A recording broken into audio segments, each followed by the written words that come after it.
कामदं मोक्षदं चैव ओंकाराय नमो नमः। कविरल शब्द का नौगा प्रक्षाली सकल भूतल कलंका विरूपासी तीर्था सरस्वती हरिपुन दूरितम अज्ञानतिमिरांधानां ज्ञानांजन शलाकया चक्षुरुन्मीलितं येन तस्मै श्री गुरुवे नमः। श्री परम गुरुवे नमः। परम्पराचार्य गुरुभ्यो नमः। सकल कलुष विध्वस्तकं श्रीशां परिवर्धकं धर्म संबंधकं भव्य जी मुन प्रतिबोधकारकं पुण्य प्रकाशक पापनाशमिदं शास्त्रं श्री पद्म पुराण नामधेयम मूल ग्रंथ करता श्री सर्वज्ञ देवास्तुतर ग्रंथ करता श्री गंधर देवा प्रति गंधर देवा तेषां वचों सारता मासाद्य श्रीमते विसेनाचार्य चरण शास्त्रम श्रोतार सावधानतया शृण्वन्तु। मंगलम भगवान वीरो मंगलम गौतम गणि मंगलम कुंद पुंडादो जैन धर्मोस्तु मंगलम सर्वमंगल मांगल्यम सर्वकल्याण कारकम प्रधानम सर्वधर्माणां जैनम जयतु शासनम जैनम जयतु शासनम जैनम जयतु शासनम। सरस्वती नमस्तुभ्यं वरदे कामरूपिणी विद्यारंभं करिष्यामि सिद्धिर्भवतु मे सदा। वात्सक जिनवानी माता की जय। परम मांगलिक पद्म पुराण ग्रंथराज की जय। रविशेन आचार्य की जय। पन्नालाल जी साहित्यकार की जय। अढ़ाई दीप में विराजमान सभी आचार्य उपाध्याय सर्व साधु के चरणों में नमोस्तु नमोस्तु नमोस्तु। सभी आरिका माता जी के चरणों में बंदामी बंदामी बंदामी। सभी छुलक छुलिका एलक के चरणों में इच्छामी इच्छामी इच्छामी। सभी प्रतिमाधारी के चरणों में ग्रुप में विराजमान प्रतिमाधारी के चरणों में वंदना वंदना वंदना। पूजनों का सादर चरण स्वर सभी से सादर जय जिनम। सिद्धम संपूर्ण भव्यार्थम सिद्धे कारण उत्तम प्रशस्त दर्शन ज्ञान चारित्र प्रतिपादन सुरेंद्र मुक्ताश्लिष्ट पद पद्मासु केशरम प्रणमामि महावीरं लोक तृतीय मंगलम प्रणमामि महावीरं लोक तृतीय मंगलम प्रणमामि महावीरं लोक तृतीय मंगलम। महावीर भगवान की जय। कल जेठी भाई साहब ने शुरू किया था। जेठी भाई साहब आप 50 कर लें।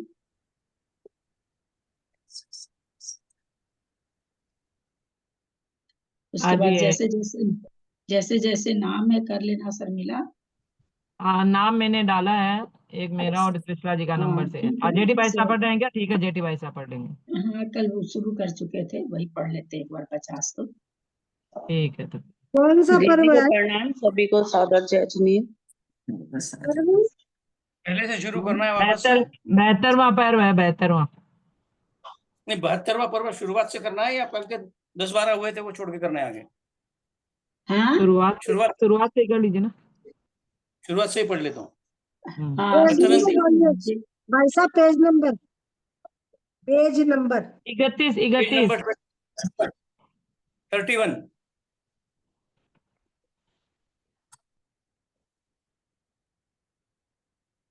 अथनंतर रावण की 18,000 स्त्रियां एक साथ आवाज नहीं करना, एक साथ रुदन करती उसके चरणों में पढ़कर निम्न प्रकार मधुर शब्द कहने लगी।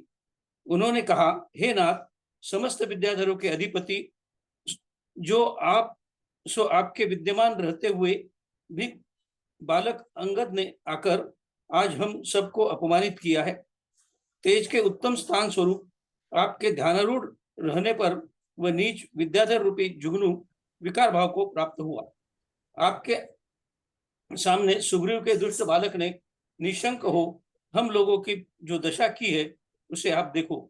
उन स्त्रियों के वचन सुनकर जो उन्हें सांत्वना देने में तत्पर था तथा जिसकी दृष्टि निर्मल थी, ऐसा रावण कुपित होता हुआ बोला कि हे देवियों, दुख छोड़ो और प्रकृतिस्थ हो, शांति धारण करो। वह जो ऐसी चेष्टा करता है सो निश्चित जानो वह मृत्यु के पाश में बद्ध हो चुका है। हे वल्लभाओ, मैं कल ही रणांगन में सुग्रीव को निर्ग्रीव ग्रीवा रहित और प्रभामंडल को तमोमंडल रूप कर दूंगा। कीट के समान तुच्छ उन भूमि गोचरियों राम लक्ष्मण के ऊपर क्या क्रोध करना है, किंतु उनके पक्ष पर एकत्रित हुए जो समस्त विद्याधर है उन्हें अवश्य मारूंगा। हे प्रिय स्त्रियों, शत्रु तो मेरी बहू के इशारे मात्र से साध्य है, फिर अब तो बहुरूपिणी विद्या हुई, विद्या सिद्ध हुई, अतः उससे वशीभूत क्यों न होंगे। इस प्रकार उन स्त्रियों को सांत्वना देकर रावण ने मन में सोचा कि अब तो मैंने शत्रुओं को मार लिया। तदनंतर जिन मंदिर से निकलकर वह स्नान आदि शरीर संबंधी कार्य करने में लीन हुआ।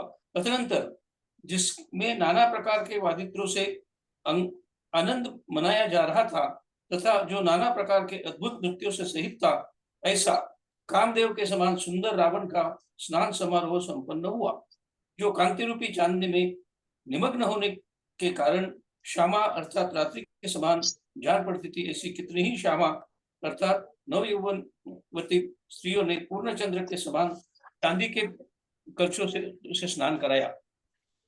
कमल के समान कांति वाली होने से जो प्रातः संध्या के समान जान पड़ती थी, ऐसी कितनी ही स्त्रियों ने बाल सूर्य के समान दैदीप्यमान स्वर्णमय कलशों से आदर पूर्वक उसे नहलाया था। कुछ अन्य स्त्रियों ने नीलमणि से निर्मित उत्तम कलशों से उसे स्नान कराया था, जिससे ऐसा जान पड़ता था मानो कमल के पत्रपुटों से लक्ष्मी नामक देवियों ने ही स्नान कराया हो। कितने ही स्त्रियों ने प्रातःकालीन घाम के समान लाल वर्ण के कलशों से, कितनी ही स्त्रियों ने कदली वृक्ष के भीतरी भाग के समान सफेद रंग के कलशों से तथा कितनी ही स्त्रियों ने सुगंधि के द्वारा भ्रमर समूह को आकर्षित करने वाले अन्य कलशों से उसे नहलाया था। स्नान के पूर्व उत्तम लीलावती स्त्रियों ने उससे नाना प्रकार के सुगंधित उपटनों से उपटन लगाया था और उसके बाद उसने नाना प्रकार के मणियों की फैलती हुई कांति से युक्त उत्तम आसन पर बैठकर स्नान किया था। स्नान करने के बाद उसने अलंकार धारण किए और तदनंतर उत्तम भाव से युक्त हो श्री शांति जी न्यायालय में पुनः प्रवेश किया। वहां उसने स्तुति में तत्पर रहकर चिरकाल ही अनंत भगवान की उत्तम पूजा की, मन वचन काय से प्रणाम किया और उसके बाद भोजन गृह में प्रवेश किया। वहां 4 प्रकार का उत्तम आहार कर वह विद्या की परीक्षा करने के लिए क्रीड़ा भूमि में गया। वह उसने विद्या के प्रभाव से अनेक रूप बनाए तथा नाना प्रकार के ऐसे आश्चर्य कार्य किए जो विद्याधरों को दुर्लभ थे। उसने पृथ्वी पर इतने जोर से हाथ पटका कि पृथ्वी कांप उठी और उस पर स्थित शत्रुओं के शरीर घूमने लगे तथा शत्रु सेना भयभीत हो मरण की शंका से चिल्लाने लगी। तदनंतर विद्या की परीक्षा कर चुकने वाले रावण से मंत्री ने कहा कि हे नाथ, इस समय आपको छोड़ और कोई दूसरा राम को मारने वाला नहीं है। रणांगन में कुपित हो बाण छोड़ने वाले राम के सामने खड़ा होने के लिए आपके सिवाय और कोई दूसरा समर्थ नहीं है। तदनंतर बड़ी बड़ी रिद्धियों से संपन्न रावण विद्या के प्रभाव से एक बड़ी सेना बना चक्ररत्न को धारण करता हुआ उस प्रमद नामक उद्यान की ओर चला जहाँ सीता का निवास था। उस समय धीर वीर मंत्रियों से घिरा हुआ रावण ऐसा जान पड़ता था मानो देवों से घिरा हुआ इंद्र ही हो, अथवा जो बिना किसी रोक टोक के चला आ रहा था ऐसा रावण सूर्य के समान सुशोभित हो रहा था। उसे आता देख विद्याधरियों ने कहा कि हे शुभे सीते, देख रावण की महाकांति देख, जो नाना धातुओं से चित्र विचित्र हो रहा है। ऐसे पुष्पक विमान से उतरकर वह श्रीमान महाबलवान ऐसा चला आ रहा है मानो पर्वत की गुफा से निकलकर सूर्य की किरणों से संतप्त हुआ उन्मत्त गजराज ही आ रहा हो। इसका समस्त शरीर कामाग्नि से व्याप्त है तथा यह पूर्ण चंद्र के समान मुख को धारण कर रहा है। यह फूलों की शोभा से व्याप्त तथा भ्रमरों के संगीत से मुखरित प्रमद उद्यान में प्रवेश कर रहा है। जरा इस पर दृष्टि तो डालो। अनुपम रूप को धारण करने वाले इस रावण को देखकर तेरी दृष्टि सफल हो जाएगी। यथार्थ में इसका रूप ही उत्तम है। तदनंतर सीता ने निर्मल दृष्टि से बाहर और भीतर धनुष के द्वारा अंधकार उत्पन्न करने वाले रावण का बल देख इस प्रकार विचार किया कि इसके इस प्रचंड बल का पार नहीं है। राम और लक्ष्मण भी इससे युद्ध में बड़ी कठिनाई से जीत सकेंगे। मैं बड़ी अभागिनी हूँ, बड़ी पापिनी हूँ, जो युद्ध में राम लक्ष्मण अथवा भाई महामंडल के मरने का समाचार सुनूंगी। इस प्रकार चिंता को प्राप्त होने से, जिसकी आत्मा अत्यंत विवल हो रही थी तथा जो भय से कांप रही थी, ऐसी सीता के पास आकर रावण बोला कि हे देवी, मुझ पापी ने तुझे छल से हरा था, सो क्षत्रिय कुल के उत्पन्न हुए सत्पुरुष के लिए क्या यह उचित है? जान पड़ता है कि किसी अवश्य भावी कर्म की यह दशा है, अथवा परम स्नेह और सातिशय बलवान मोह का यह परिणाम है। मैंने पहले अनेक मुनियों के सन्निधान में वंदनीय श्री भगवान अनंत वीर केवली के पादमूल में ये व्रत लिया था कि जो स्त्री मुझे नहीं बरेगी, मैं उसके हाथ साथ रमन नहीं करूंगा, भले ही वह उर्वशी, रंभा अथवा कोई मनोहारिणी स्त्री हो। हे जगत की सर्वोत्तम सुंदरी, इस सत्यव्रत का पालन करता हुआ मैं तुम्हारे प्रसाद की प्रतीक्षा करता रहा हूँ और बलपूर्वक मैंने तुम्हारा रमन नहीं किया है। हे वैदेही, अब मेरे भुजाओं से प्रेरित बाणों से तुम्हारा आलंबन जो राम था सुछिन्न होने वाला है, इसलिए पुष्पक विमान में आरूढ़ हो अपनी इच्छानुसार जगत में विहार करो। सुमेरु के शिखर, अकृत्रिम चैत्यालय, समुद्र और महानदियों को देखती हुई अपने आप को सुखी करो। तदनंतर आश्रुओं के भार से जिसका कंठ रुंध गया था, ऐसी सीता बड़े कष्ट से आदर पूर्वक हाथ जोड़ करुण स्वर में रावण से बोली कि हे दशानन, यदि मेरी प्रीति तुम्हारी प्रीति है अथवा मुझ पर तुम्हारी प्रसन्नता है, तो मेरा यह वचन पूर्ण करने योग्य हो। युद्ध में राम तुम्हारे सामने आवे तो कुपित होने पर भी तुम मेरा संदेश कहे बिना उन्हें नहीं मारना। उनसे कहना कि हे राम, भामंडल की बहन ने तुम्हारे लिए ऐसा संदेश दिया है कि कर्मयोग से तुम्हारे विषय की युद्ध में, अन्यथा बात सुन महात्मा राजर्षि जनक की पुत्री सीता अत्यधिक शोक के भार से आक्रांत होती हुई आंधी से ताड़ित दीपक की शिखा के समान क्षण भर में शोचनीय दशा को प्राप्त हुई है। हे प्रभु, मैंने जो अभी तक प्राण नहीं छोड़े, सो आपके समागम की उत्कंठा से ही नहीं छोड़े है। इतना कह वह मूर्छित हो नेत्र बंद करती हुई उस तरह पृथ्वी पर गिर पड़ी जिस तरह कि मदोन्मत्त हाथी के द्वारा खंडित सुवर्णमयी कल्पलता गिर पड़ती है। तदनंतर सीता की वैसी दशा देख कोमल चित्त की धारी रावण परम दुखी हुआ तथा इस प्रकार विचार करने लगा कि अहो, कर्मबंध के कारण इनका यह स्नेह है, कभी छूटने वाला नहीं है। जान पड़ता है कि इसका संसार रूपी गर्त में रहते कभी अवसर नहीं होगा। 50 हो गए। संस्कृत में मुन्नी जी नहीं है, संतोष देवी है क्या? संतोष जी सूरत।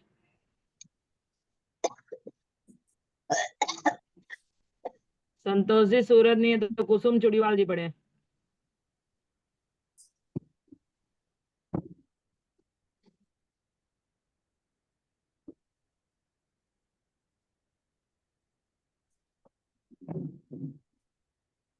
कुसुम चुड़ीवाल जी।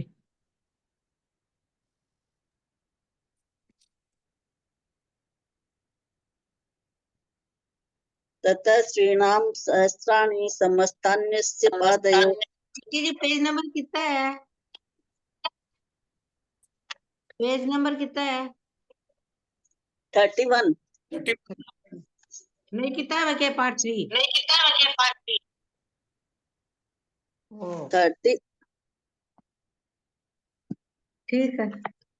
ततः श्रीणाम सहस्राणि समस्तान्यस्य पादयो रुदन्ते प्रणिपत्योचु युगपच्चारुणि स्वनम् सर्वविद्याधराधीशे वर्तमाने त्वयि प्रभो बालकेनांग दैन्यत्य वैमध्य खलीकृता त्वयि ध्यानमुपासीने परमे तेजसास्पदे विद्याधर खद्योतो विकारं सोऽपि संसृतः पश्येत कामावस्थां नो हितां हित अचेतसा सौग्रीवीणा विसंकेम शिशुना बहता पुरः श्रुत्वा तद्वचनं तासां समाश्वासन तत्पर त्रिकूटाधिपति कुद्धो जगाद विमलेक्षण मृत्युपाशेन बुद्धोऽसौ ध्रुवं यदिति चेष्टते देभ्यो विमुच्य तं दुःखं पवत प्रकृतिस्थिता कान्ता कर्तास्मि सुग्रीवं निर्ग्रीवं स्वराणाजिरे तमोमण्डलकं तं च प्रभामण्डल नामकम् नाम तयोस्तु कीदृशकोपो भूमि गोचर कोटयो दुष्ट विद्याधरा न सर्वान् निहन्तास्मि न संशय भ्रूक्षेम मात्र कस्यापि दयति मम शत्रव गम्या किमु महारूपो विद्यया स्थितस्तथा न ते एवं तासां त्वद्भ्य सन्तभ्य दयिता बुद्ध्या नियत शास्त्रव तस्थो देह स्थितो राजा निष्क्रम्य जिन सद्मन नानावाद्य कृतानंद स्थित नाट्य समूहायुत यज्ञे स्नान विधिस्तस्य पुष्पायुध समाकृते राजते कलशे के स्थित संपूर्ण शशि सन्निभे श्यामाभि स्नाप्यते कांति जोग स्नाप संप्लावितात्मभिः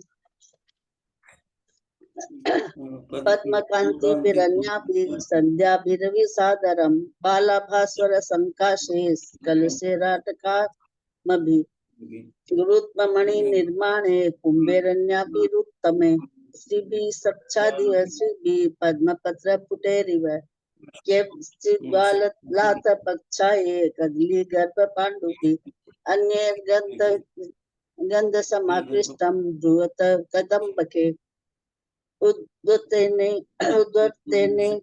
सुलीलाभिः श्रीभिरुत्थितो भजत स्नानं नानामणि स्फीत प्रभाबाजी विरासने सुस्नातो अलंकृत कांत प्रयतो भाव पूरित वैसे बंद करिए अपना, आप बोल रहे हैं ना, वो आवाज आ रही है। पुनः शांति जिनेन्द्रस्य विवेश भवनं नृप कृत्वा तत्र परं पूजा मर्ता स्तुति तत्पर चिरं त्रिभिः प्रणामं च भेजे भोजन मंडपम चतुर्विधोत्तमाहार विधिं निर्माय पार्थिव विद्या परीक्षणं कर्तुं मारक क्रीडान् भूमिकाम् अनेक रूप निर्माणं जनितं तेन विद्यया विविधं चात्कृतं कर्म विद्याधर्जनातिगं तत् कराहत भूकंप समारुणित विग्रहं जातं परवलं वित्तं जगो निधन शंकितं तस्तं सचिवास्तचु कृत विद्या परीक्षणम् अधुना नाथ मुक्त्वा त्वं नास्ति राघव सुदन भवतो नापरः कश्चित् पद्मस्य क्रोधसंज्ञिन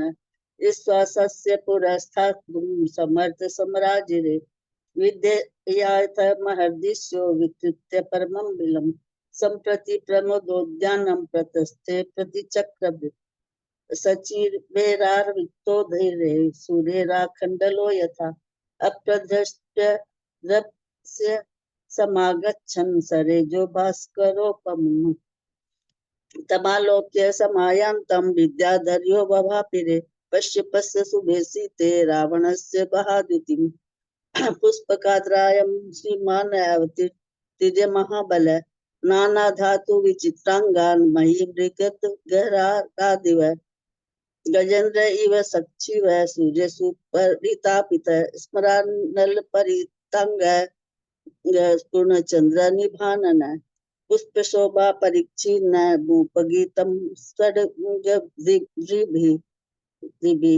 विशति प्रमदोद्यानं दृष्टिरत्र निधीयताम् त्रिकूटाधिपपतास्मिन् रूपं निरूपं श्रिते सप्लाजायतां ते दृग्यरूपं तस्येत उत्तमम् ततो विमला दृष्ट्वा दया भायान्तरात्मन चापान्धकारितं वीक्ष्य वल्वे मच्चिन्तयत् अदृष्टपारमुद्धृतं बलमृदङ्ग महाप्रभं रामो लक्ष्मीधरो वापि दुःखं जयतिं संयुगे अगन्या किं नु पद्माभय किं वा लक्ष्मण सुन्दरं हतं श्रोयामि संग्रामे किं वा पापा सहोदरम् एवं चिन्तामुपायातां परमाकुलितात्मिकं कम् उपमानं परित्रस्तां सीतामागत्य रावण जगाद देवी पापेन त्वं मया छद्यमना कृता छात्र गोत्र प्रसूतानां किमिदं साम्प्रतं सताम्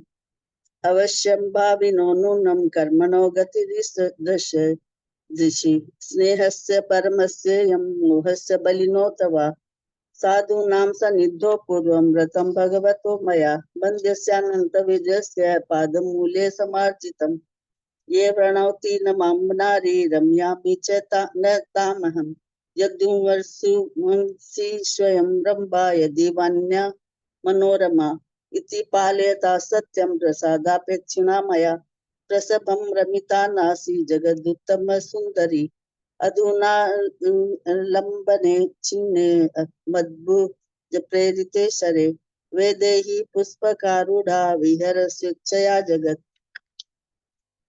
शिखरान्यगराजस्य चैत्यकूटानि सागरं महानि दश्च पश्यन्ति जनयात्मसुखासिकां कृत्वां पुरपुटं सीता ततः करुणमन्यभात् वाष्पसंभार संरूढ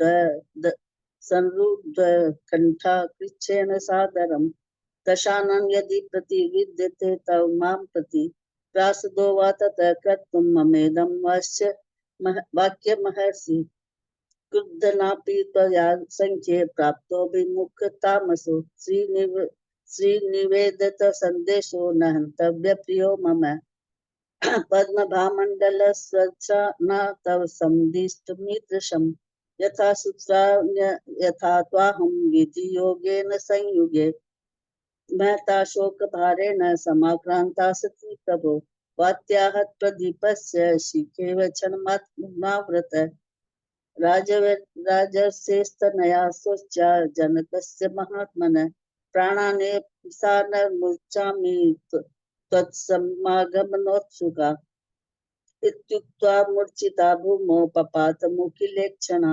हेमकल्पलताभ्यदग्ना मत्तेन दन्तिना तदवस्थामिमां दृष्ट्वा रावणो मृतिमानस बभूव परमं दुःखी चिंता चेतामुपागत अहो निकाचित स्नेह कर्म बंधो दयादयम् स्रवसा न विनिर्मुक्ता गोपी संसार गह्वरे। हो गया 50 को जय जी ने। हाँ दीदी, हिंदी में पढ़ रही हूँ। प्रणाम दीदी, मुझे बार बार धिक्कार है। मैंने ये क्या निंदनीय कार्य किया जो परस्पर प्रेम से युक्त इस मिथुन का विछोह कराया।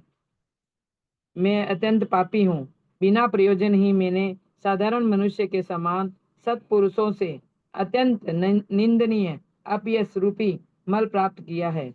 मुझ दुष्ट ने कितना बाप रे बाप, कितना अपने आप को धिक्कार रहा है। देखो आदमी तो मतलब इतना ऊंचे कुल का विद्याधर था, सारा चीज दया से भरा हुआ था, है ना, ऐसा नहीं था। लेकिन एक क्या दुर्बुद्धि उसको उस समय आई, कितना अपने आप को धिक्कार रहा बाबा रे बाबा। सही है। मुझ दुष्ट ने कमल के समान शुद्ध विशाल फूल को मलिन किया है। हाय हाय, मैंने यह अकार्य कैसे किया जो बड़े बड़े पुरुषों को सहसा मार डालती है, जो किम्पाक फल के समान है तथा दुखों की उत्पत्ति की भूमि है। ऐसी स्त्री को धिक्कार है। सामान्य रूप से स्त्री मात्र नागराज के फण पर स्थित मणि की कांति के समान मोह उत्पन्न करने वाली है और परस्त्री विशेष रूप से मोह उत्पन्न करने वाली है। यह नदी के समान कुटिल है, भयंकर है, धर्म अर्थ को नष्ट करने वाली है और समस्त अशुभों की खानी है। यह सत्पुरुषों के द्वारा प्रयत्न पूर्वक छोड़ने के योग्य है। जो सीता पहले इतनी मनोहर थी कि दिखने पर मानो अमृत से ही मुझे सींचती थी और समस्त देवियों से भी अधिक प्रिय जान पड़ती थी, आज वह पराशक्त हृदय होने से विषभृत कलसी के समान मुझे अत्यंत उद्वेग उत्पन्न कर रही है। नहीं चाहने पर भी जो पहले मेरे मन को अशून्य करती थी, अर्थात जो मुझे नहीं चाहती थी, फिर भी मैं मन में निरंतर उसका ध्यान किया करता था, यही आज जीर्ण तर्ण के समान अनादर को प्राप्त हुई है। अन्य पुरुष में जिसका चित्त लग रहा है ऐसी यह सीता यदि मुझे चाहती भी है तो सद्भाव से रहित इससे मुझे क्या प्रीति हो सकती है। जिस समय मेरा विद्वान भाई विभीषण मेरे अनुकूल था तथा उसने हित का उपदेश दिया था, उस समय यह दुष्ट मन इस प्रकार शांति को प्राप्त नहीं हुआ, अपितु उसके उपदेश से प्रमाद के वशीभूत हो उल्टा विकार भाव को प्राप्त हुआ। सो ठीक ही है, क्योंकि प्राय कर पुण्यात्मा पुरुषों का ही मन वश में रहता है। यह विचार करने के अनंतर रावण ने पुनः विचार किया कि कल संग्राम के लिए विषय में मंत्रियों के साथ मंत्रणा की थी। फिर उस समय वीर लोगों के द्वारा निंदित मित्रता की चर्चा कैसी। युद्ध करना और करुणा प्रकट करना ये दो काम विरुद्ध है। अहो, मैं एक साधारण पुरुष की तरह इस महान संकट को प्राप्त हुआ हूँ। यदि मैं इस समय ये दयावश राम के लिए सीता को सौंपता हूँ तो लोग मुझे असमर्थ समझेंगे, क्योंकि सबके चित्त को समझना कठिन है। जो चाहे सो करने में स्वतंत्र है, ऐसा निर्दय मनुष्य सुख से जीवन बिताता और जिसका मन दया से कोमल है, ऐसा मेरे समान पुरुष दुख से जीवन काटता है। यदि वह सिंह वाहिनी गरुड़ वाहिनी विद्याओं से युक्त राम लक्ष्मण को युद्ध में निरस्त्र कर जीवित पकड़ लूं और पश्चात वैभव के साथ राम के लिए सीता को वापस सौंपूं, तो ऐसा करने से मुझे संताप नहीं होगा और साथ ही भय और अन्याय से उत्पन्न हुआ बहुत भारी लोकापवाद भी नहीं होगा। अतः मैं निश्चिंत चित्त होकर ऐसा ही करता हूँ। मन से इस प्रकार निश्चय कर महावैभव से युक्त रावण रूपी हाथी अंतपुर रूपी कमल वन में चला गया। तदनंतर शत्रु की ओर से उत्पन्न महान परिभव का स्मरण कर रावण के नेत्र क्रोध से लाल हो गए और स्वयं यमराज के समान भयंकर हो गया। जिसका ओठ कांप रहा था, ऐसा रावण वह वचन बोला कि जिसके स्त्रियों से के बीच में अत्यंत दुस्सह ज्वर उत्पन्न हो या उसने कहा कि मैं युद्ध में अंगद सहित उस पापी दुर्गीव को पकड़कर किरणों से हंसने वाला तलवार से के उसके दो टुकड़े अभी हाल करता हूँ। उस महामंडल को पकड़कर तथा अच्छी तरह बांधकर लोह के मुद्रों की मार से उसके प्राण घुटाऊंगा और अन्यायी हनुमान को दो लकड़ियों के शिकंजे में कसकर अत्यंत तीक्ष्ण धार वाली करोध से चीरूंगा। एक राम को छोड़कर मर्यादा का उल्लंघन करने वाले, उषा जी म्यूट हो जाइए ना। मर्यादा का उल्लंघन करने वाले जितने अन्य दुराचारी दुष्ट शत्रु हैं, उन सबको युद्ध में शस्त्र समूह से चूर चूर कर डालूंगा। गौतम स्वामी कहते हैं कि हे मगधेश्वर, जब रावण उस प्रकार का निश्चय कर रहा था, तब निमित्त ज्ञानियों के मुखों में निम्न प्रकार के वचन विचरण कर रहे थे। अर्थात वे परस्पर इस प्रकार की चर्चा कर रहे थे कि देखो, वे सैकड़ों प्रकार के उत्पाद हो रहे हैं। सूर्य के चारों ओर शस्त्र के समान अत्यंत रुक्ष परिमंडल रहता है। पूरी रात्रि भर चंद्रमा भय से ही मानो कहीं छिपा रहता है। भयंकर वज्रपात होते हैं, अत्यधिक भूकंप होता है। पूर्व दिशा में कांपती हुई रुधिर के समान लाल उल्का गिरी थी और उत्तर दिशा में श्रृगाल नीरस शब्द कर रहे थे। घोड़े ग्रीवा को कंपाते तथा प्रखर शब्द करते हुए हिंसते हैं और हाथी कठोर शब्द करते हुए सूंड से पृथ्वी को ताड़ित करते हैं और पृथ्वी पर सूंड पटकते हैं। देवताओं की प्रतिमाएं अश्रु जल की वर्षा के लिए दुर्दिन स्वरूप बन गई है। अश्रु जल की वर्षा के लिए दुर्दिन स्वरूप बन गई है। दुर्दिन स्वरूप मतलब दीदी?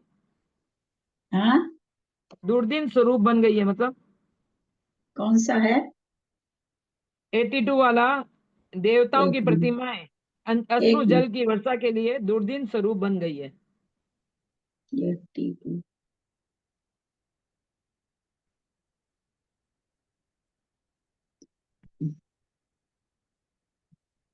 82 सूर्य का सम्मुख हुए, यही ना? देवताओं की 81 के बाद 82 वाला। अच्छा, देवताओं की प्रतिमाएं अश्रु जल की वर्षा से दुर्दिन स्वरूप बन गई है। दुर्दिन मतलब बुरे दिन के जैसे, दुर्दिन बुरे दिन को कहते हैं। अच्छा, बड़े बड़े वृक्ष बिना किसी दृष्ट कारण के गिर रहे हैं। सूर्य के सन्मुख वे कौवे अत्यंत अत्यंत तीक्ष्ण शब्द कर रहे हैं। अपने झुंड को छोड़ अलग अलग जाकर बैठे हैं। उनके पंख ढीले पड़ गए हैं तथा वे अत्यंत व्याकुल दिखाई देते हैं। बड़े से बड़े तालाब भी अचानक सूख गए। पहाड़ों की चोटियां नीचे गिरती है। आकाश रुधिर की वर्षा करता है। प्राय वे सब उत्पात थोड़े ही दिनों में स्वामी के मरण की सूचना दे रहे हैं, क्योंकि पदार्थों में इस प्रकार के अन्यथा विकार होते नहीं है। क्योंकि पदार्थों में इस प्रकार के अन्यथा विकार होते नहीं है। अगर है ना दुर्दिन नहीं उसका आने वाला हो, खराब दिन आने वाला नहीं हो, तो कह रहे हैं पदार्थों में जो विकार उत्पन्न हो रहे हैं ये नहीं होते हैं। इसका मतलब है कि अब कुछ खराब होने वाला है हाँ, ऐसा। अपने पुण्य के क्षीण हो जाने पर इंद्र भी तो च्युत हो जाता है। यथार्थ में जन समूह कर्मों के अधीन है और पुरुषार्थ गणीभूत है, अप्रधान है। जो वस्तु प्राप्त होने वाली है वह प्राप्त होती ही है, उससे दूर नहीं भागा जा सकता है। देव के रहते प्राणियों की कई सूरवीरता नहीं चलती, उन्हें अपने किए का फल भोगना ही पड़ता है। देखो, जो समस्त नीति शास्त्र में कुशल है, लोकतंत्र को जानने वाला है, जैन व्याख्यान का जानकार है और महागुणों से विभूषित है, ऐसा रावण इस प्रकार का होता हुआ भी स्वकृत कर्मों के द्वारा कैसा चक्र में डाला गया कि हाय बेचारा विमूढ़ बुद्धि हो उन मार्ग में चला गया। मतलब दीदी इसमें यही मतलब आया ना कि मतलब सब कुछ जानते हुए भी वो मतलब वापस अहंकार के कारण झुका नहीं। तब ऐसा, हाँ, अहंकार का तो फिर लगता है ना कि मेरे लोग कहेंगे कि देखो ये तो डर गया, डर करके हाँ, वो सब उनका जानते समझते हुए मतलब वही है, नहीं झुका वापस। प्रेस्टीज इशू हो गया उसका। वही आजकल प्रेस्टीज की बात हो जाती है ना, वही वाली बात हो गई। उन्मार्ग में चला गया। संसार में मरण से बढ़कर कोई दुख नहीं है। पर देखो, अत्यंत गर्व से भरा रावण उस मरण की भी चिंता नहीं कर रहा है। यह यद्यपि नक्षत्र बल से रहित है तथा कुटिल पाप ग्रहों से पीड़ित है, तथापि मूर्ख हुआ रणभूमि में जाना चाहता है। इस प्रताप के भंग से भयभीत है। एक वीर रस की भी ही भावना से युक्त है तथा शास्त्रों का अभ्यास यद्यपि इसने किया है, तथापि युक्त अयुक्त को नहीं देखता है। अथांतर गौतम स्वामी राजा श्रेणी से कहते हैं कि हे महाराज, अब मैं मानी रावण के मन में जो बात थी उसे कहता हूँ, तू यथार्थ में सुन। रावण के मन में था कि सब लोगों को जीतकर तथा पुत्र और भाई को छुड़ाकर मैं पुनः लंका में प्रवेश करूं और ये सब पीछे करता हूं रहूं, ये सब पीछे करता रहूं। इस पृथ्वी तल में जितने क्षुद्र भूमि गोचरी है, मैं उन सबको यहाँ से हटाऊंगा और प्रशंसनीय जो विद्याधर है उन्हें ही ये यहाँ बसाऊंगा, जिससे कि तीनों लोकों के नाथ के द्वारा स्तुत तीर्थंकर जिनेन्द्र चक्रवर्ती बलभद्र नारायण तथा हमारे जैसे पुरुष इसी वंश में जन्म ग्रहण करेंगे। जिस मनुष्य ने निकाचित कर्म बांधा है वह उसका फल नियम से भोगता है, अन्यथा शास्त्र रूपी सूर्य के देदीप्यमान रहते हुए किस मनुष्य रूपी उलुक के अंधकार रह सकता है। इस प्रकार आर्ष नाम का प्रसिद्ध रविसेनाचार्य द्वारा कथित पद्म पुराण में रावण के युद्ध संबंधी निश्चय का कथन करने वाला 72वां पर्व समाप्त हुआ। प्रणाम दीदी। संस्कृत में अब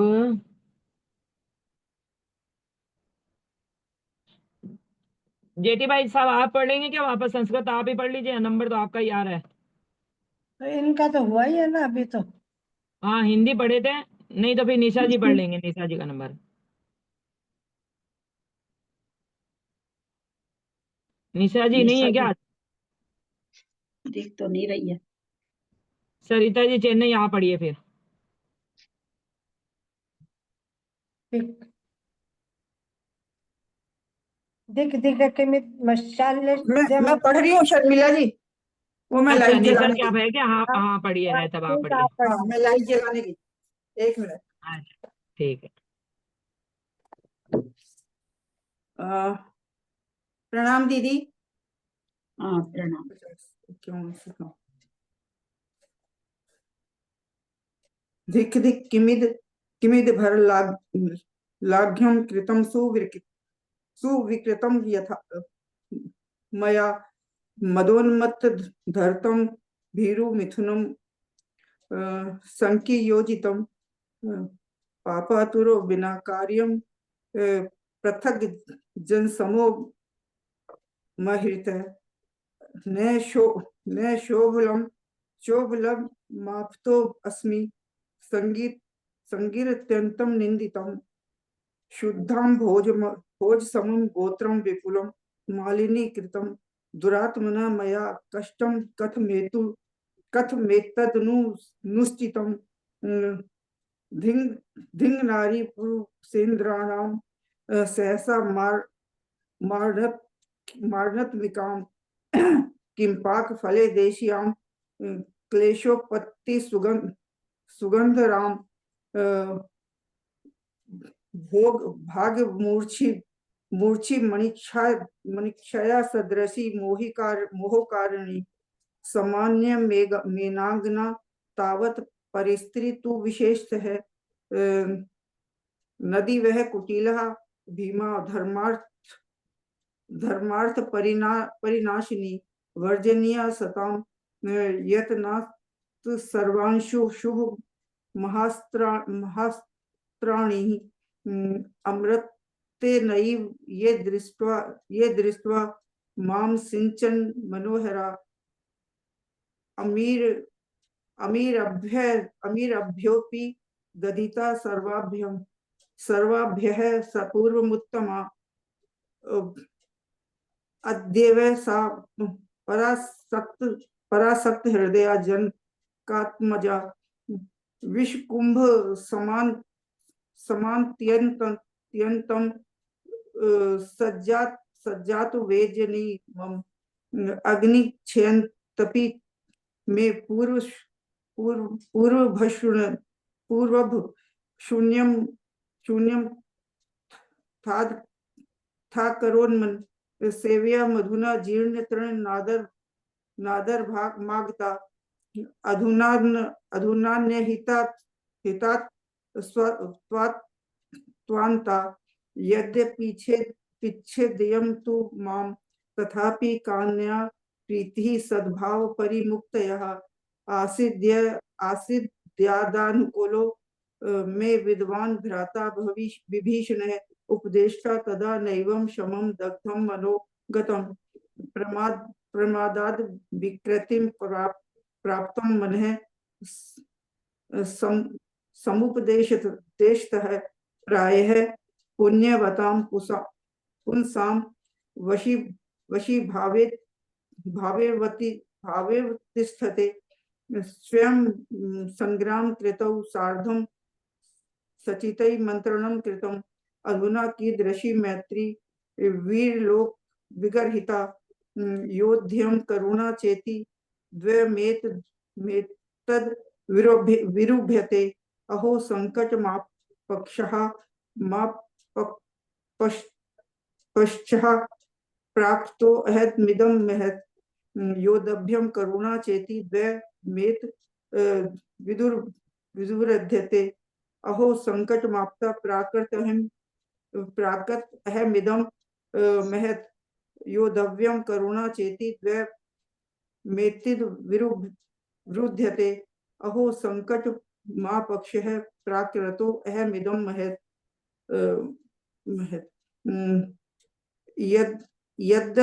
यद्यपयामि पद्माय जानकीं कृपयाधुना लोको दुर्ग्रहं चितो अयं ततो मा वेत्त्यशक्तकं यतः किंचित करोन्मुक्तः सुखं जीविता निर्धनः निर्विघ्नः जीवत्यस्याधिपो द्विधो दुःखम करुणा मृदु मांस है। हरिताक्षय समुद्रौ तौ कृत्वा निरहकौ जीव ग्रह ग्रहीतौ च पद्म लक्षण संज्ञकौ पंचाद्विभव संयुक्तौ पद्मनाभाव मैथिलीं अप्ययामी न मे पापम तथा सत्युपजायते महाशोकापवादव भयान्याय समुद्भवे न जायते करोन्ययैव ततो निश्चिंत मानसः मनसा संप्राधैर्यैव महाविभव संगतः यथावन्तः पुराम्भोज अखंडम रावणवारणः ततः परिभवः स्मृत्वा महांतम शत्रु संभवम क्रोधारुणेक्षणो भीमः संवृत अंतक सन्निभः वभाण दश वक्त्रम स्तव दंचन है स्फुरिताधर क्षित्रिणां मध्ये ज्वरो येन समुद्दीप्तः तु दुस्सह गृहीत्वा सम्रे पापं तं दुर्ग्रीवं सहागन्दं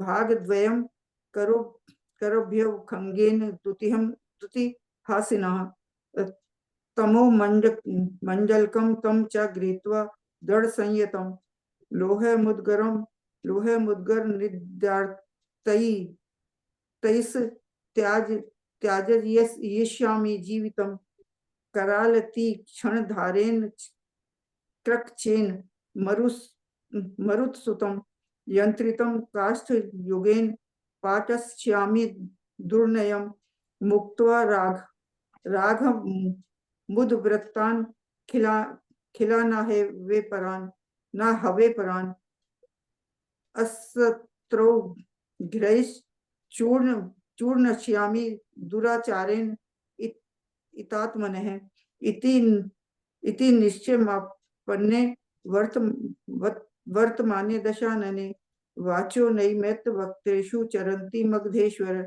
उत्पातः शतशो भीमः संप्रत्येन समुद्गतः आयुध प्रतिमो रूक्षः परिवेशः खरत्विषः समस्तां रजनीं चंद्रो नष्टः क्वापि भयादिप निपे तुम घार निर्घाता भूकंप भूमहान भूत वेपमाना दिशि प्राच्या मुरुकाशोनित सन्निभा पपात विरसम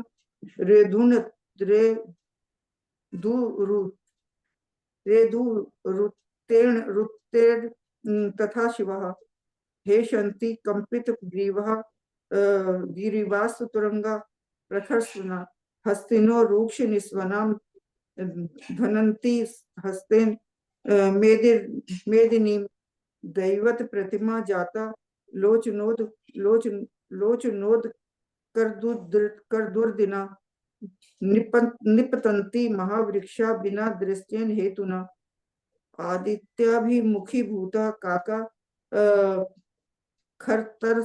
खरतस्वनः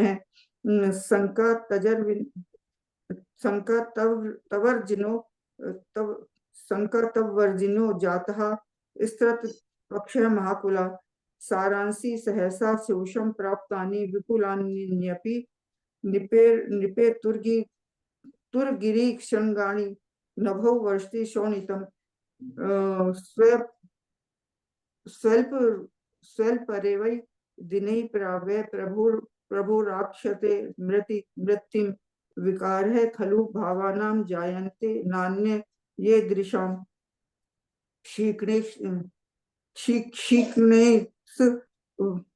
वात्मीय पुण्येषु याति शक्रो अपि विच्युतिम जनता कर्म तंत्रेयम गुणभूतम ते पौरुषम लभ्यते खलु लब्धव्यम नाते शक्यम पलायितुम न काचित् छूर्ता देवै प्राणिनं स्वीकृताशिनां सर्वेषु नया शास्त्रेषु कुछ लोक तंत्रवितः जैनव्य व्याकरणाभिज्ञो महागुण विभूषित है एवं विधो भवन सोयम दश वक्रम स्वकर्म भी बाहितः प्रस्थित कष्ट मुन मार्गेण विमूढ़ि मरणात् परम दुखम न लोके विद्यते परम न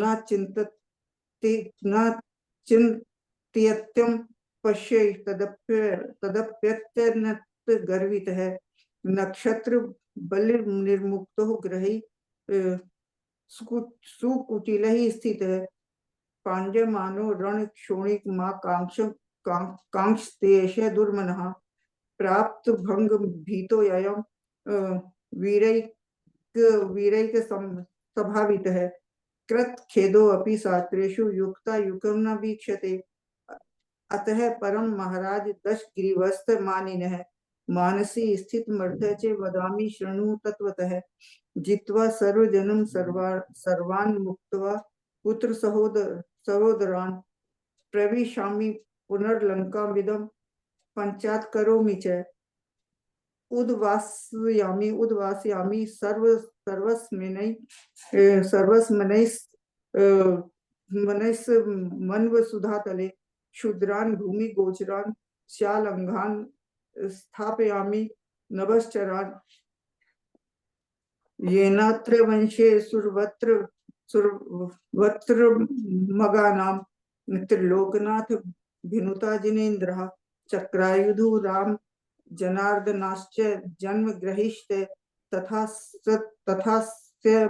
मदाध्या निकाचितं करम नरेण येन यत्तस्य भुङ्क्ते सफल नियोगात् कस्यान्य यथा शास्त्रौ सुदीप्ते तमो भवेन मानुष कौशिकस्य इत्यार्थे रविशेनाचार्ये प्रोक्ते पद्म पुराणे युद्ध निश्चय कीर्त नाभिधानम नाम द्विसप्ततितम पर्व है।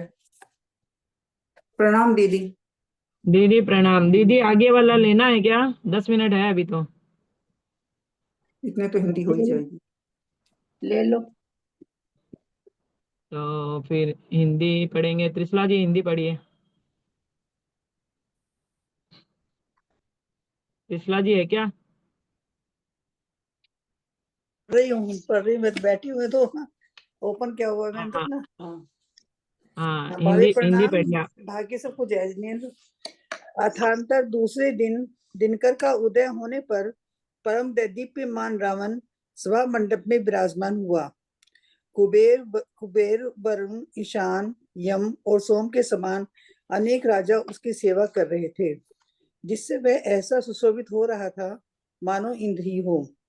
कुल में उत्पन्न हुए वीर मनुष्यों से घिरा तथा सिंहासन पर विराजमान रावण ग्रहों से घिरे हुए चंद्रमा के समान परम कांति का धारण कर रहा था।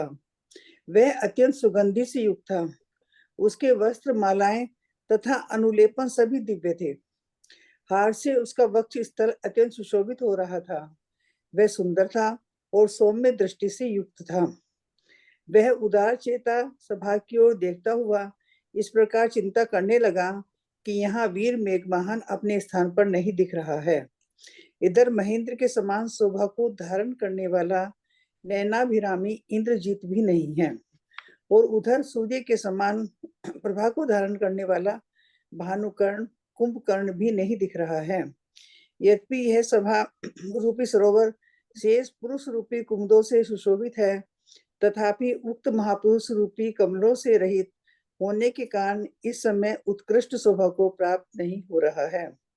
यद्यपि उस रावण के नेत्र कमल के समान फूल रहे थे और वह स्वयं अनुपम मनोहर था, तथापि चिंताजन्य दुख के विकार से उसकी ओर देखना कठिन जान पड़ता था। तदंतर टेढ़ी भौं के बंधन से जिसके ललाट रूपी आंगन में सघन अंधकार फैल रहा था, जो कुपित नाग के समान कांति को धारण करने वाला था, जो यमराज के समान भयंकर था, जो बड़े जोर से अपना ओट डस रहा था, जो अपनी किरणों के समूह में निमग्न था। ऐसे उस रावण को देख बड़े बड़े मंत्री अत्यंत भयभीत हो क्या करना चाहिए इस विचार में गंभीर थे। यह मुझ पर कुपित है या उस पर? इस प्रकार जिनके मन व्याकुल हो रहे थे तथा जो हाथ जोड़े हुए पृथ्वी की ओर देखते बैठे थे, ऐसे मैं, उग्र, शुक, लोकाक्ष और शारण आदि मंत्री परस्पर एक दूसरे से लज्जित होते हुए और नीचे को मुँह कर बैठे थे तथा ऐसे जान पड़ते थे मानो पृथ्वी में ही प्रवेश करना चाहते हों। गौतम स्वामी कहते हैं कि हे राजन, जिनके कुंडल हिल रहे थे, ऐसे वे समीपवर्ती सुभट, हे देव प्रसन्न हो, इस तरह सिरता से बार बार कह रहे थे। कैलाश के शिखर के समान ऊंचे तथा रत्नों से दैदीप्यमान दीवालों से युक्त महलों में रहने वाली स्त्रियां भयभीत हो उसे देख रही थी। मणि में झरोखों के अंत में जिसने अपने घबराए हुए नेत्र लगा रखे थे तथा जिसका मन अत्यंत विह्वल था, ऐसी मंदोदरी ने भी उसे देखा। अथांतर लाल लाल नेत्रों को धारण करने वाला प्रतापी रावण उठकर अमोघ शस्त्र रूपी रत्नों से युक्त उज्जवल शास्त्रागार में जाने के लिए उस प्रकार उद्यत हुआ जिस प्रकार की वज्रालय में जाने के लिए इंद्र उद्यत होता है। कुछ कह रहे थे क्या? जब वे म्यूट कर लें आप। जब वह शस्त्रागार में प्रवेश करने लगा तब निम्नांकित अपशकुन हुए। पीछे की ओर छींक हुई, आगे महानाग ने मार्ग काट लिया। ऐसे लगने लगा जैसे लोग उससे यह शब्द कर रहे हों, हा ही तुझे धिक्कार है, कहाँ जा रहा है। नील मणि में तन से युक्त उसका छत्र वायु से प्रेरित हो टूट गया, उसका उत्तरीय वस्त्र नीचे गिर गया। आप प्लीज म्यूट हो जाइए। पुष्पा म्यूट हो जाओ ना। दाहिनी ओर कौवा कामकाम करने लगा। इसके सिवाय और भी पूर्व अपशकुनों ने उस युद्ध के लिए मना किया। यथार्थ में ये सब अपशकुन उसे युद्ध के लिए न वचन से अनुमति देते थे, न क्रिया से और न काम से ही। तंत्र नाना शकुनों के ज्ञान में जिनकी बुद्धि निपुण थी, ऐसे लोग उन पापपूर्ण महा उत्पातों को देखकर अत्यंत व्यग्रचित हो गए थे। तंत्र मंदोदरी ने सुख आदि श्रेष्ठ मंत्रियों को बुलाकर कहा कि आप लोग राजा से हितकारी बात क्यों नहीं कहते हैं? निज और पर की क्रियाओं को जानने वाले होकर भी आप अभी तक क्या चेष्टा कर रहे हैं? कुंभकर्ण आदि अशक्त हो कितने दिन से बंधन में पड़े हैं। लोकपालों के समान जिनका तेज है तथा जिन्होंने अनेक आश्चर्य के काम किए हैं, ऐसे ये वीर शत्रु के यहाँ बंधन को प्राप्त होकर क्या आप लोगों को शक्ति उत्पन्न कर रहे हैं? तदंतर मुख्यमंत्री ने प्रणाम कर मंदोदरी से इस प्रकार कहा कि हे देवी, दशानन का शासन यमराज के शासन के समान है। वे अत्यंत मानी और अपने आप को ही प्रधान मानने वाले हैं। जिस मनुष्य के परम हितकारी वचन को वे स्वीकृत कर सकें, हे स्वामी, समस्त लोक में ऐसा कोई मनुष्य नहीं दिखाई देता। कर्मानुकूल प्रवृत्ति करने वाले मनुष्यों की जो बुद्धि होने वाली है, उसे इंद्र तथा देवों के समूह भी अन्यथा नहीं कर सकते। देखो, रावण समस्त अर्थशास्त्र और संपूर्ण नीति शास्त्र को जानते हैं, तो भी मोह के द्वारा पीड़ित हो रहे हैं। हम लोगों ने उन्हें अनेकों बार किस प्रकार नहीं समझाया है, अर्थात ऐसा प्रकार शेष नहीं रहा जिससे हमने उन्हें ना समझाया हो। फिर भी उनका चित्त इष्ट वस्तु सीता से पीछे नहीं हट रहा है। वर्षा ऋतु के समय जिसमें जल का महाप्रवाह उल्लंघ कर बह रहा है, ऐसे महानित की अथवा क्रम से प्रेरित मनुष्य को रोक रखना कठिन काम है। हे स्वामीन, यद्यपि हम लोग कह कहकर हार चुके हैं, तथापि आप स्वयं कहिए इसमें क्या दोष है। संभव है कि कदाचित आपका कहना उन्हें सुबुद्धि उत्पन्न कर सके। अपेक्षा करना अनुचित है। इस प्रकार मंत्री ने कहा। श्रवण कर जिसने रावण के पास जाने का निश्चित विचार किया था, जो भय से कांप रही थी, घबराई हुई लक्ष्मी के समान जान पड़ती थी, जो स्वच्छ लंबे विचित्र और जल की सदस्यता को धारण करने वाले वस्त्र से आवृत थी। ऐसी मंदोदरी रावण के पास जाने के लिए उद्यत हुई। कामदेव के समीप जाने के लिए उद्यत रति के समान रावण के समीप जाती ही मंदोदरी को देख परिवार के समस्त लोगों का ध्यान उसी की ओर जा लगा। छत्र तथा चमरों को धारण करने वाली स्त्रियां जिसे सब ओर से घेरे हुई थी, ऐसी सुमुखी मंदोदरी ऐसी जान पड़ती थी मानो इंद्र के पास जान जाती हुई सची ही हो, इंद्राणी ही हो। जो लंबा सांस भर रही थी, जो चलती चलती बीच में स्खलित हो जाती थी, जिसकी करगनी कुछ कुछ ढीली हो रही थी, जो निरंतर पति का कार्य करने में तत्पर थी और जो अनुराग की मानो महानदी ही थी, ऐसी आदित्य मंदोदरी को रावण ने लीलापूर्ण चक्षु से देखा। उस समय रावण अपने कवच तथा मुख्य मुख्य शस्त्रों के समूह का आदर पूर्वक स्पर्श कर रहा था। रावण ने कहा कि हे मनोहरे, हे हंसी के समान सुंदर चाल से चलने वाली प्रिय, हे देवी, बड़े बेग से तुम्हारे यहाँ आने का प्रयोजन क्या है? हे भामिनी, सपन में अकस्मात प्राप्त हुए सन्निधान के समान तुम्हारा आगमन रावण के हृदय को क्यों हर रहा है? तदंतर जिसका मुख निर्मल पूर्ण चंद्र की तुलना को प्राप्त था, जिसके नेत्र खिले हुए कमल के समान थे, जो स्वभाव से ही उत्तम भाव को धारण करने वाली थी, जो मनोहर कटाक्षों को छोड़ने में चतुर थी, जिसका शरीर मानो कामदेव के रहने का स्थान था, जिसके मधुर शब्द बीच बीच में स्खलित हो रहे थे, जिसका शरीर दांत तथा ओठों की रंग बिरंगी विशाल कांति से पिज्जर वर्ण हो रहा था, जिसका उदर स्तन रूपी स्वर्ण में महाकलशों से झुक रहा था, जिसकी त्रिबली रूपी रेखाएं स्खलित हो रही थी, जो अत्यंत सुकुमार थी, अत्यधिक सुंदरी थी और जो पति के प्रसाद की उत्तम भूमि थी, ऐसी मंदोदरी प्रणाम कर बोली, हे देव, आप परम प्रेम और दया धर्म से सहित हो, अतः मेरे लिए पति की भीख दो, प्रसन्नता प्राप्त हो।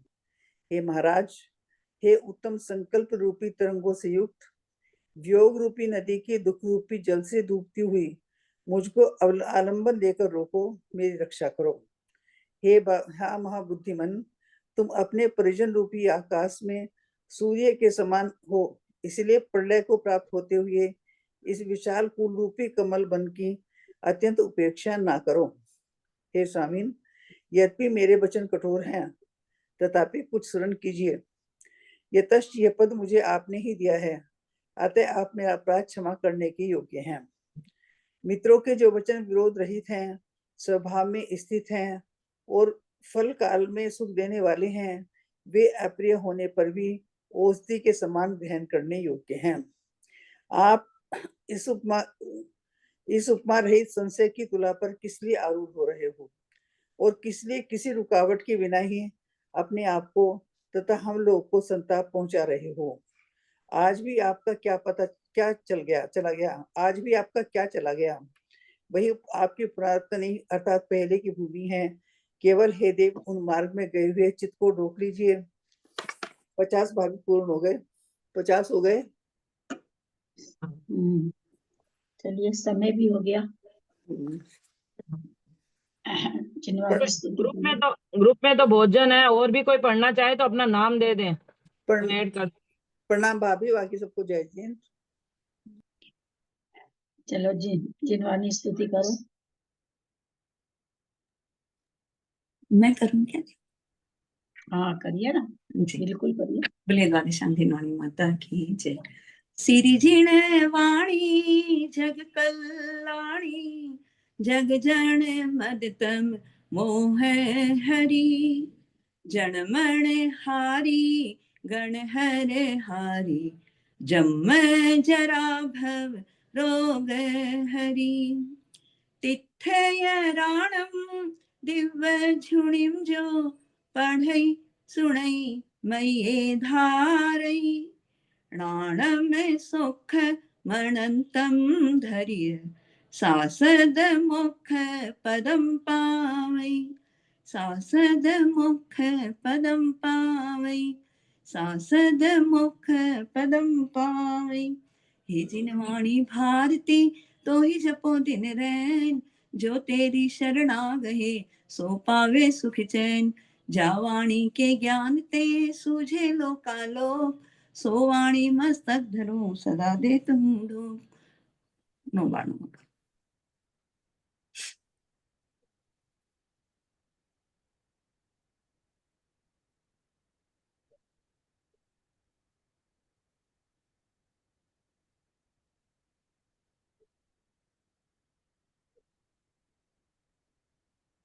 प्रणाम प्रणाम दीदी, सभी बड़ों को प्रणाम, सभी को जय जिनेन्द्र। सभी अंजू जी आप पढ़ना चाहेंगे क्या? प्रतिमाधारियों को वंदना। सभी को सादर जय जिनेन्द्र। सभी सादर प्रतिमाधारियों को वंदना। सभी बड़ों को सादर चरण। भाभी सभी को प्रणाम। सादर जय जिनेन्द्र। बाकी सभी को जय जय। वंदना। ललिता को जय जिनेन्द्र। सबको जय जिनेन्द्र। सभी को जय जिनेन्द्र। जय जिनेन्द्र। मेरे पास पुस्तक दूसरी है तो उसमें पूरा एक ही में है, मतलब ऐसी पुस्तक है, इसमें संस्कृत का भी नहीं है, और तो इसलिए हाँ, उसमें क्या है, लैंग्वेज दूसरी है, थोड़ी है, सारी बातें वही, पर बातें वही हैं लेकिन हाँ, पढ़ने के लिए श्लोक बराबर वगैरह सबके अलग है। साथ सबको वाले एक चाहिए सा ना वो नहीं सबके। मिलेगा, फिर सबके लिए वो सब सेम नहीं आएंगे ना हमारे ग्रामर। पास तो ये वाली है ना किताबें, जी जी ग्रीन कवर वाली। हाँ भाभी को वंदना, बड़ों का सादर चरण स्पर्श, सभी से सादर जय जिनेन्द्र। चलिए अब तो एक ही अधिकार है, आगे आदि पुराण मंगा लीजिएगा रंजू जी। जी जी भाभी जी, हाँ प्रणाम। एंड कर रहे हैं। दीदी हाँ आपका हम नाम बोल निशा जी आप हाँ। हाँ जी दीदी, मैंने अभी देखा था, अब मैं वो देख के लिखूंगी, ऐसे मुझे याद नहीं रहता, देख के अभी भेजती हूँ मैं। हाँ मैंने अभी देखा था क्लास से पहले, ठीक है, क्लास से पहले। हाँ ठीक है।